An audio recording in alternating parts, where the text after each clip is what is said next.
I don't know what market price is, but market price is what somebody will pay. And nobody was buying. But I hung in there, and then that's when we made our little fortune. This is the Real Millionaire Investor Podcast. Okay. I'm Ben Magnie, and you are Paul Mag something? I have the same last name as you for some crazy reason. Okay, good. So you are my dad. Right. We have been in business together in some form or another since I was 15 years old.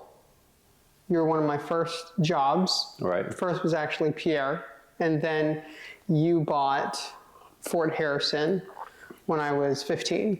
Okay. And Makes so sense. we've been in business together in some form or another since then. That was 24 years ago. Okay, cool.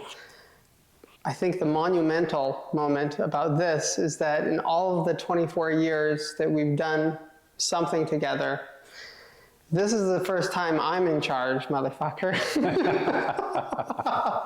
We'll see. I was talking with Michelle, and she was like, your dad's gonna like start interviewing you in the middle of it. Hey. You're like, hey, I have my list of questions. That's right. That will never change. No, it won't.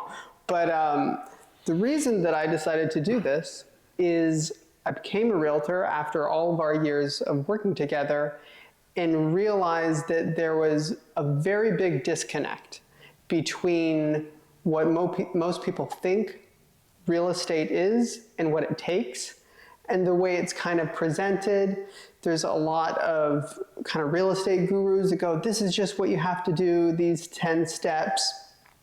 But we've actually done it, and we have learned a bunch of things that other people don't know, and you have a very successful record, and people should hear about it. So first off, this one's obviously different because normally I would ask you a bunch of questions. I know most of the answers. In this case, I spent a while thinking about what questions am I going to answer. I'm going to ask you going, it's going to feel a little unauthentic to have a Barbara Walters interview with you. Right. You know, but for people who don't know you, give a summary of your real estate investor history. Yeah, so I think it actually, I would start it a little different. For me, it's not being a real estate investor. It's somebody who likes to be a Mr. Fix-It. Yeah. So that's where this all starts. Yeah. And I think that's probably going to be one of my biggest things that I'm concentrating on is kind of trying to help you. You and I've talked about how many people ask us, how did you do it? Yeah. How did you end up? Like the other day, the Amazon guy said, hey, how'd you get this building? I want one of these. I mean, I hear that all the time. Hey, I want one of these. Yeah. It's like, okay, well, good. Yeah. But how you get it and should you get it, I think is one of the things that I would like to help via you. Yeah. For somebody to go, should I do this or not? Yeah. So really it starts more with that I always liked to be Mr. Fix-It. On the first house I ever had, Yep. my dad was a Mr. Fix-It.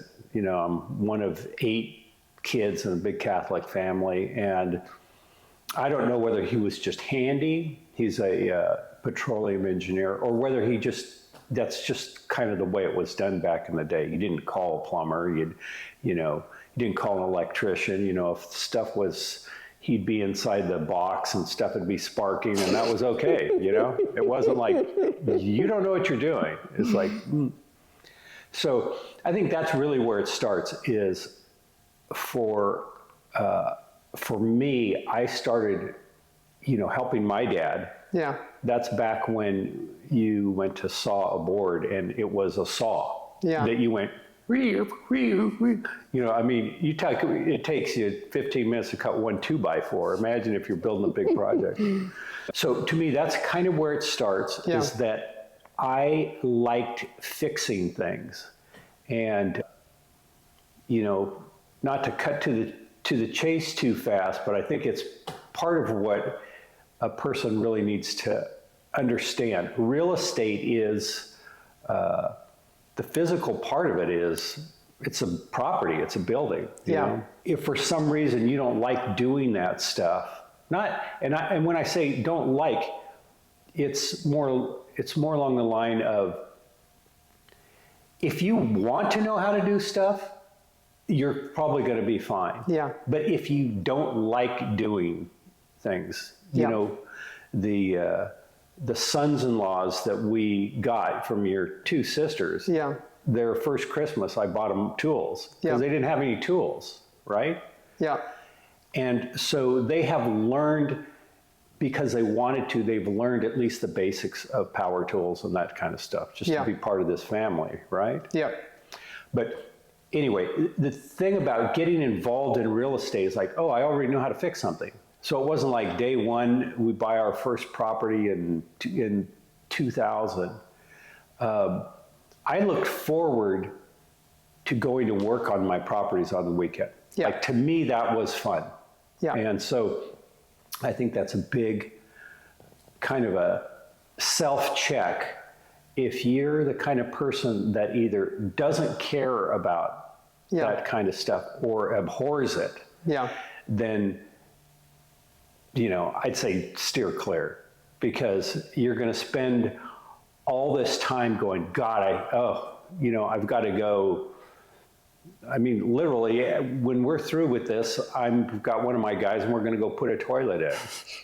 And I look at it and go, this is awesome. This one more toilet that's been replaced, you know, and like I have one more toilet out of, you know, the 50 or 60 units that we have here left over. Yeah.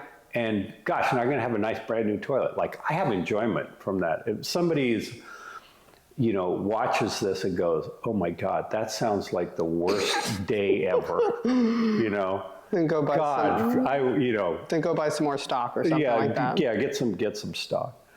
But I think that's kind of an important start. And, you know, the first building that we bought that you helped us with, you know, you'd come home and paint after school and stuff like that. That's a good gut check for whether you want to be involved in this or not. And as important as that is, what's really important is that when you're broke like we were and got started, you're not gonna make it if you've got to call a painting company to paint, and a plumber. You know, this gets off into the whole thing about property managers. We have some property managers that we use on properties that I can't invest in because they're in my IRA. Yeah. And, you know, I get a bill for $2,000 or $1,700 to put in a new shower mixer. Well, you know, I didn't know about that one. That's a $150 part. And if I went and did it and I spent a couple hours doing it and I charged back my own partnership a couple $100, I would have done everybody a big, huge favor. But in a month like that, maybe that property loses $500 that month because of that one bill. Yeah. That's the whole difference between making it or not. And that's also the difference between being 20, 30 years in and being able to pick and choose those points, where when we first started, it wasn't an option. Fortunately, you had a son that was cheap labor. Yep. You know? Yep. And so am I. And that's, you know, that's kind of one, you know, that's another thing about the partnerships, because we have real estate partnerships that we put together. Yeah. And, you know, I've always told you this. It's like you create a partnership with friends or family and whatever, and that partnership becomes way more important than the individuals. Yeah. Right? You take care of that partnership first. And then, like, now those partnerships are taking care of me. But I always made sure that my investors made a really good return. And I never had any problem writing those checks. And now I'm getting that back. Yeah. Right now, we hardly owe any money on our properties, and, I don't have to do everything perfectly. I can hire other people. But, that's kind of its own thing about dumping your own, personal equity into these properties. Yeah. And protecting your partners. Yeah. And making sure that your partners get paid. Because all of my partners love what I do, and I have undercharged my partnerships for 20 years. Like $1 million. Yeah, my own personal time. Yeah. I mean, I used to charge you out at like $15 an hour, and I charged myself at $25 an hour, and Yeah. I was doing $100 or $200 an hour type Yeah. of stuff. Yeah. But my eye was on the pie, which is with real estate, you survive the long term. Yeah. And if you survive the long term, you're wealthy. Yeah. When you get to the end, you just are. You are. If Yeah. you have any financial sense at all, you will be wealthy. Yeah. But that's all that pain in the meantime that you go through. And that pain is the thing that I think is the question a person needs to ask himself is, does he consider it pain? Like I like doing that stuff. You go to produce a product inside your own building, and then a lot of times you're covering it up. Like if you do plumbing, Yeah. well, who's ever going to see that? It doesn't matter. Nobody's ever going to see it. You're going to know Yeah. that what you did, somebody else opens it up, like some of the buildings we've had in Kansas City. I remember this conversation when Yeah. you were first training me on this stuff. Yeah, you're opening up a building, you're looking at some guy's work that's been dead for 70, 80 years. Yeah. It's a 100-year-old building. And man, that guy did a nice job soldering. Yeah. Well, that's he's speaking to me through his work. I don't know who he is. Yeah. But I know that's a guy that maybe thought about me, going, somebody's going to open this up and go, boy, that guy did a nice job, even though it's covered up in a wall. So something that you've said a few times here is about thinking long term and about thinking in futures. That is something that I find, I was actually surprised to become a realtor and help other people who wanted to be investors who were actually almost completely incapable of thinking in terms of that timeline. Yeah. We grew up, me working with you and you being my role model, you're going, this is how you think. You think about 20 years down the road. You think about 40 years down the road. And so I got kind of trained into that as a normal viewpoint. And it was fairly shocking to start helping people and go like, okay, good. So the cash flow, it needs to be like good by like in a couple of months kind of a thing. Yeah. And you just go, oh, I'm sorry, dude. Like you got some bad information from someone, Yeah. Well, there's another part to that, which is that, this keeps coming back to this same thing. We haven't really talked about, I mean, you asked about the investment history, but really fine. This is what this is. Yeah. Is why did it work? Because we could have bought one building and been out. Yep. But the kind of work that you do on your property is philosophically, if you do crappy work on your own buildings, like, and you're thinking, I'm going to flip this, Yeah. right? You're not going to like the business isn't going to like you, and Yeah. you might go make some money. Yeah. You might do a couple flips. Sure. But you're not going to be able to stay connected to a business where you're not producing a product that you're proud of, right? So the longevity Yeah. has to do with whether you're committing transgressions against your tenants Yeah. and your own property. Yeah. And if you're doing that, you're going to hate the business eventually. You're going to get your comeuppance. The karma is going to drive you out of the business, and you're going to go, this business sucks. And I've told you this many times, like, I have never been concerned about competition in this business. Never. Yeah. Because if you can do it and you're willing to put it in, it's like you just get it. It isn't like you have to outdo somebody else. You just, if you want to end up with something like what I've got, which is I just have enough cash flow coming in off of my properties that I don't have to worry about money. Yeah.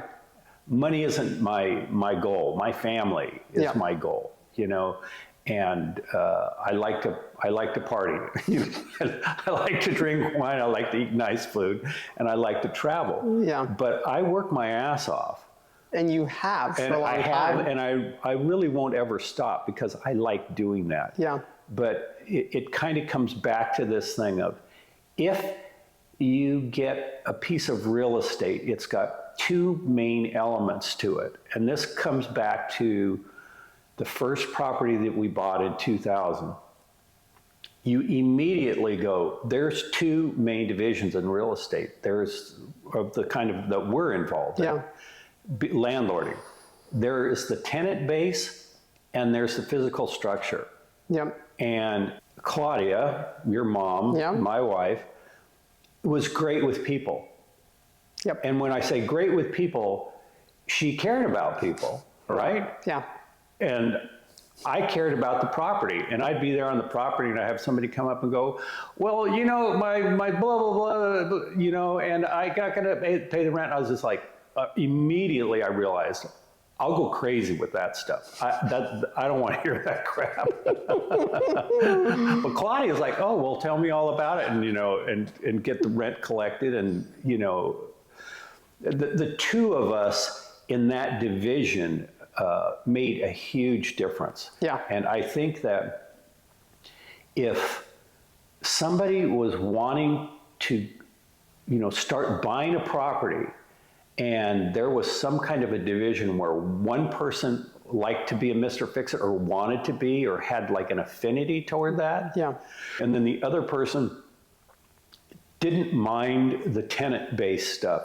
I think those things don't mix at all. Like when Claudia's there on a property and somebody's saying, hey, I want, you know, something needs to be fixed. Well, if she had to stop and fix that, I mean, that would make for, A, she doesn't know how, Yeah. but B, it's just, you know, you don't want to be on a property handling people and the stuff. So to me, that is an excellent division. I handle the stuff. Yeah.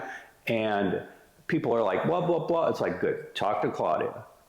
So the formula for us is that I like that, and Claudia likes this other thing.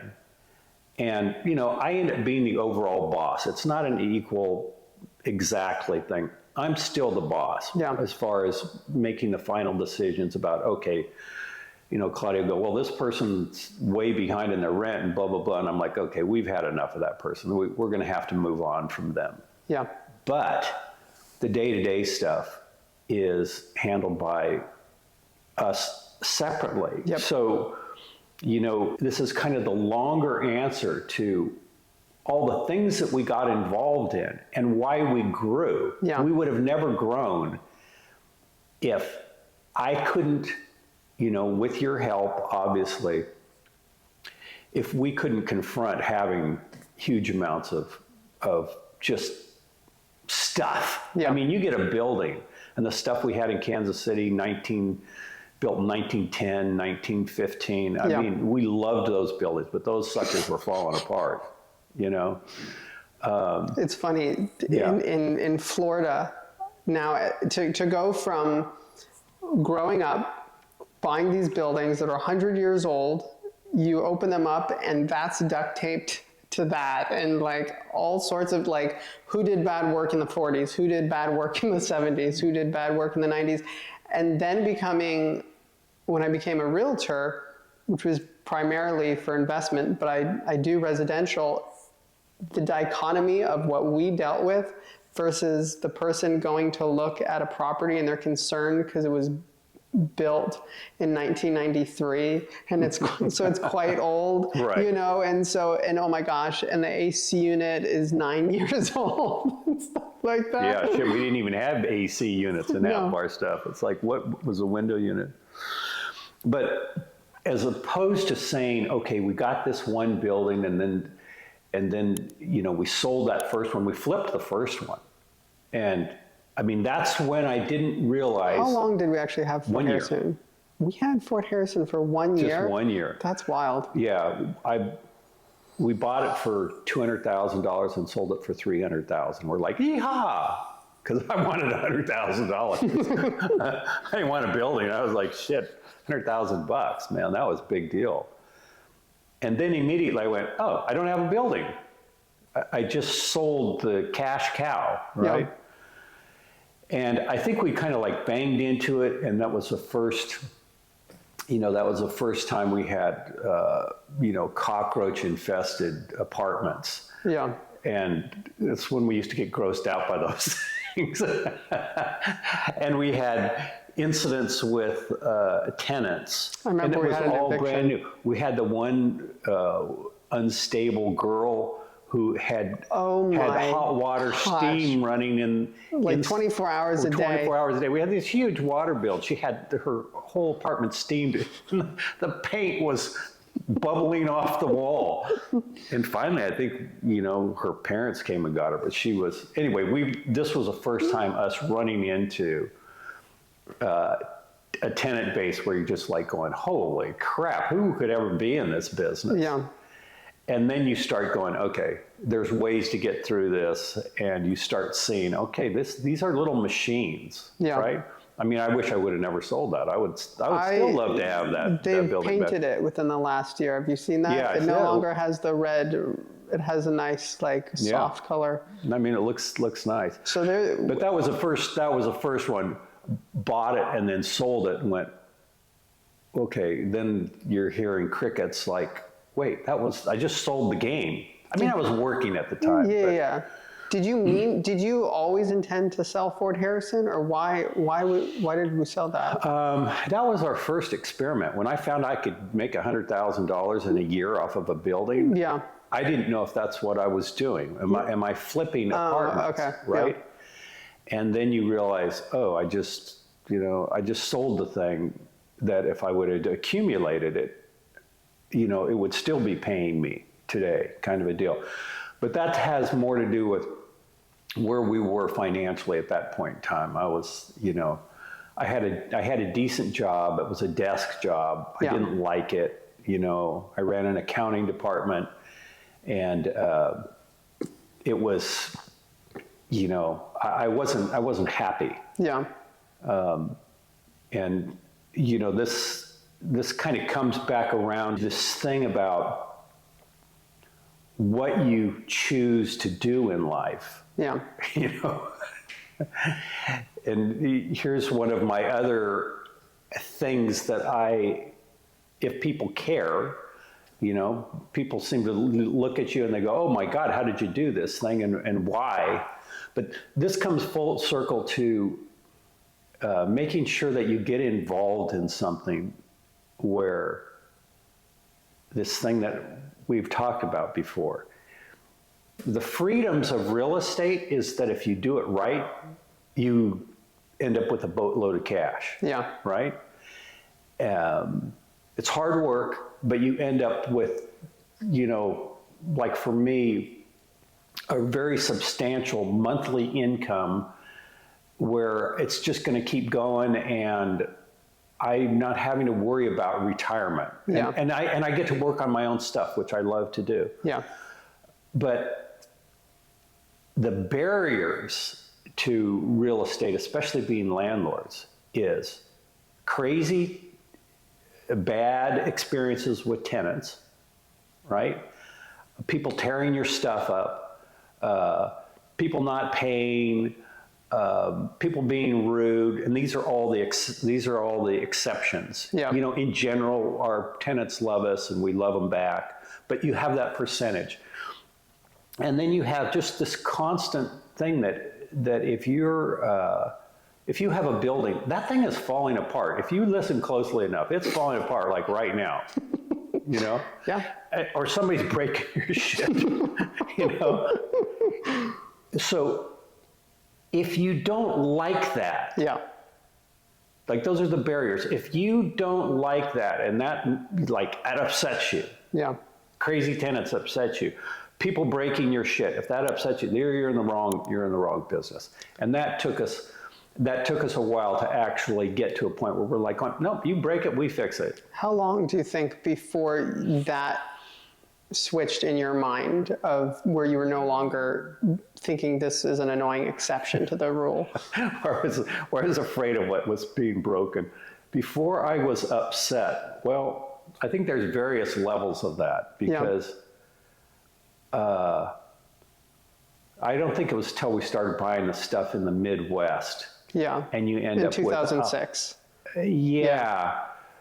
I mean, then you end up with, you know, we bought in Kansas City in a rough area, and then you end up with like, you're going, holy crap. Change your mind. Look at this group of people. I mean, you're like, oh, wow. And these beautiful old buildings that I fell in love with. I bought the building and then didn't realize what I was getting inside of it. It was actually full of crazy. But that's also an old building, you know, that had knob and tube wiring, and just, the bones weren't good either. Yeah. I think at that point in time, you're just going, oh, okay, I have to, like, I don't care. I'll just fix stuff, Yeah. and I'll hire people to fix stuff, and we will outcreate the destruction of the tenant base and the fact that they're 100-year-old buildings. And I remember that for a very short period of time, we actually thought that we were hiring someone to run the property for us. Yeah. Yeah. Kind of a friend of a friend kind of a thing, or some sort of resource that we had some relationship with. Yeah, I mean, because that was, you know, we lived here and we started buying stuff in the Midwest, and so we were going to have a property manager. Yeah. It wasn't until we were into it like 6-8 months where we're like going, we can't afford a property manager. Like, we have to do this. Yeah. And we did that. We went back and forth to Kansas City for 15, 16 years, tour duty, you a month, me a month. Yep. But this idea of renting your stuff out and people breaking it, and you maybe not liking the people that are doing, like, it can be a double whammy. Yeah. Rarely the good tenants that you like are also destroying your units, but you have people that will just beat your stuff up. And, you know, somebody thinks about doing turning their house over and whatever. It's like, this house that we live in right now was rented by somebody. I don't know. I didn't know that. Yeah, this had a renter in it. And so even still, when I'm remodeling it, pull off cabinetry and whatever, and there's old dead cockroach stuff. The place had been completely infested by a tenant, and this is like a nice neighborhood and a nice big old house and stuff like that. You put a tenant in it, and it turns into the same thing that some of our apartments have turned into. But this kind of comes back to where we really decided we could do it or not. Our first building, after we'd had it for a year, and we'd kind of gotten blown away by the landlording stories, there's just no end to them. Yeah. We have our top 10 or 20 or 30, and they're all just like, people are like, no, that's bullshit. That could have never happened. A week ago, I was talking with someone, and I have a client who has some family that he's trying to get to and invest in real estate too. So I went and talked to them, kind of gave him some of the basic ideas, and we got into the subject of like crazy stories. Right. And he said he made some comment about, do you ever find like a dead cat? I was like, dead bodies. Yeah, we got dead people. The cat, that's nothing. What? Yeah, there's some stuff. But anyway, I think it's like the doing it is not as remarkable a story as deciding to do it and knowing that it's the right thing and knowing that you're going to do it for 20 years. Like that's the thing. Can you do it? And are you willing to can you deal with the crazy tenant stuff? Yeah. And can you also deal with buildings? I think there's some really basic parts to this, and that is that landlords that aren't going to make it talk shit about their tenants. Yeah. Like they don't really like them. Yeah. And that'll never lead to you being in there for the long run. You're going to be like many of the people who you talk to or talk to you about real estate when they know you own something. They're like, oh, yeah, I rented out my blah blah one time and it got trashed. And I was like, I'm never doing that again. Like that's a lot of people's experience with real estate. So if you were able to help somebody understand going in, if people are going to break your shit, you don't like that? Don't do this. Yeah. But there is a point where you're going, okay, people do break my stuff. I fix it. Another person comes in and they may or may not break it, but then I fix it again. And the end of this is that you end up with this thing where the good is way greater than the problems. But you still need to organize around the bad stuff and go, hey, are you the kind of person when somebody's upset around you that that you're the kind of person that can listen to them and talk to them, and when everything has been said and done, that person feels better and you move on? Like, does that at work or whatever, are you that kind of person? Or are you the kind of person that's always complaining about other people and you think all people suck? Yeah. Right? Don't do this, you know? But if you're the kind of person where you're going, no, that's fine. I don't mind.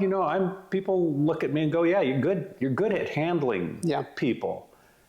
And you marry that up with, and I'm good with my hands, or those two separate people. Then I'd say you do this, you do it for the long run, and you will be wealthy when it's done. It's just, there's no way not to, right?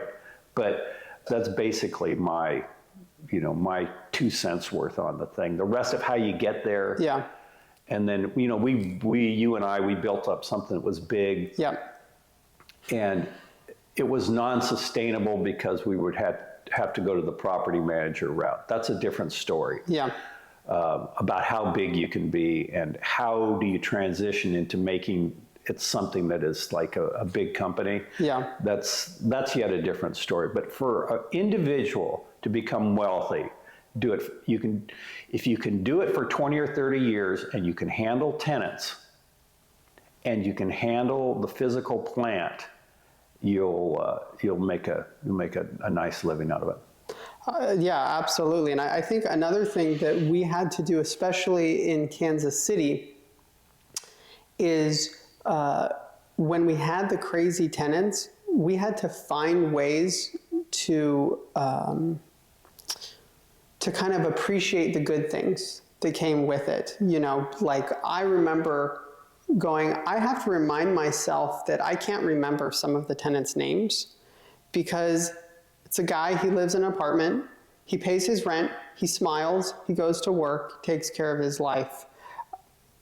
And that's the majority of people. I spent a lot of time thinking about, I have to remind myself, I have 200 or 300 tenants, and there's 3 people that seem to be trying to ruin my life right now. Right. But then on the other side of it, thank goodness that we had things like the guy at the Afton that was making us vases when you would fix his toilet and stuff. Yeah. I don't know if I could have done it without that other side Yeah. of it, you know? Yeah, no doubt. But of course, it's one of these things where if you worry about the good stuff, then, you know, you're like, the good stuff is there. Yeah. I agree with you 100%. Yeah. I agree with you 100% that you have to have that. You have to have that balance. But those people are there. Yeah. If you like dealing with people, that's mainly what you're going to deal with. Is you're going to have. I mean, we got a call just yesterday where one of the tenants from one of our Florida properties has asked if she can set up a tent on the lawn because she's having her 71st birthday party and she wants to invite, you know, her family and the other tenants to celebrate her birthday with her. You know, and you're just like, this is these people's home. Yeah. Right? I mean, I'm used to living in this and I've got all kinds of room and stuff like that, but it's still the place where the family gets together. Yeah. You know, that's still what makes it important. The rest of it is, you know, window dressing. But for these tenants, the places that they rent from us, that's their home. Yeah. And they want to be treated with respect and dignity. Yeah. And we do. Yeah. And that does make for a bigger overall thing where you're going like, this is a good business. You know, it's got some crazy stuff, but it is a good business. And you're, you know, I'd say if you came all the way back around to the one thing where you'd go, what is the staple to this whole thing? Why are you involved in real estate as a landlord? Yeah. Because people need a place to live. Yeah. And that's not going away. That's, you know, things go up and things go down, but people need a place to stay, and that's what we provide. So that's where the thing starts, and there's definitely enjoyment to that. There's no doubt about it. Well, you know, I say this to people when they're trying to. It's pros and cons because, you know, if you don't want the people, then you probably should go buy a commercial building or something like that. If you want to be a real estate investor, but you don't want to deal with the people, then you probably should go buy a warehouse or a strip mall or something like that. But, but there is such a thing as a completely empty strip mall. Yeah. There's not such a thing as a completely empty apartment building if the person's actually taking care of it. Right. Yeah, and this is full circle back to, do you like what you do? Yeah. If you like your buildings and you like the people that are in them, there's no way you're going to have a high vacancy rate. Yeah. You know, if you haven't been around, I mean, this is what happened in Kansas City with us, is that the areas that we first started buying properties in, like, I didn't like going there. It was just too whack.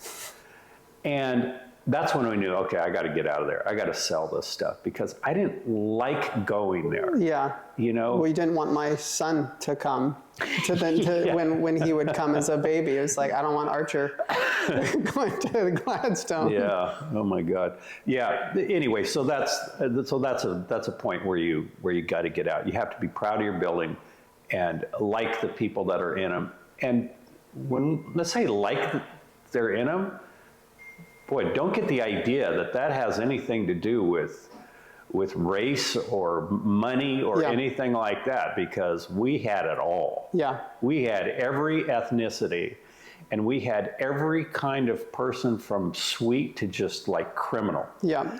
And it's probably one of the best things that landlording handed us.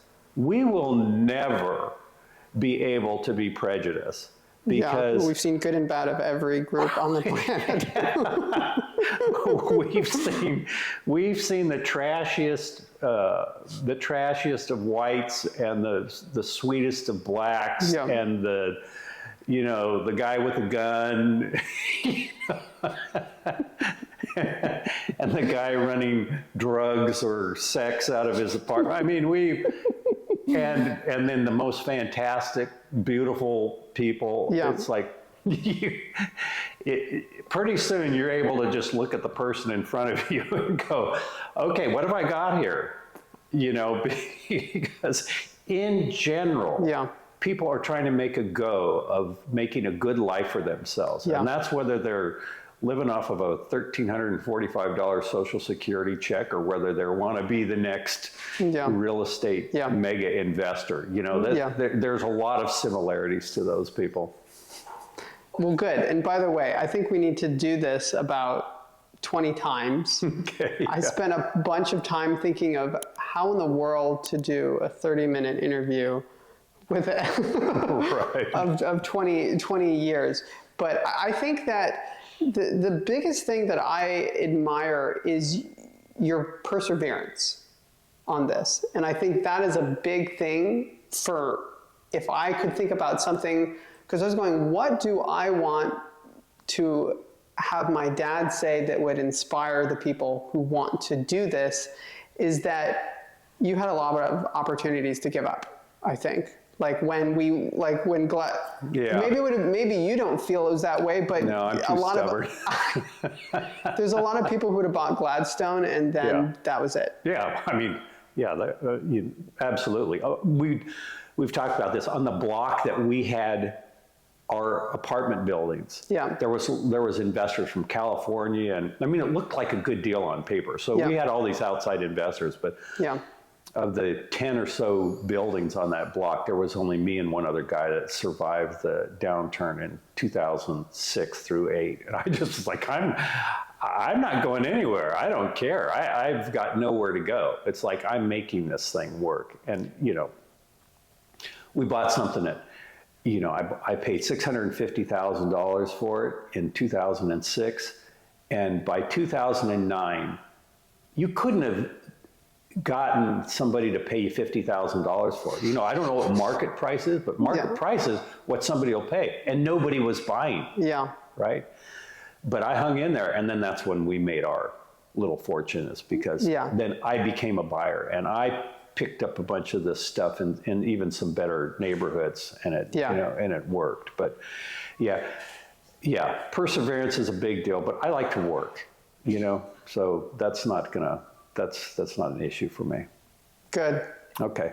All right. Thank you very much, sir.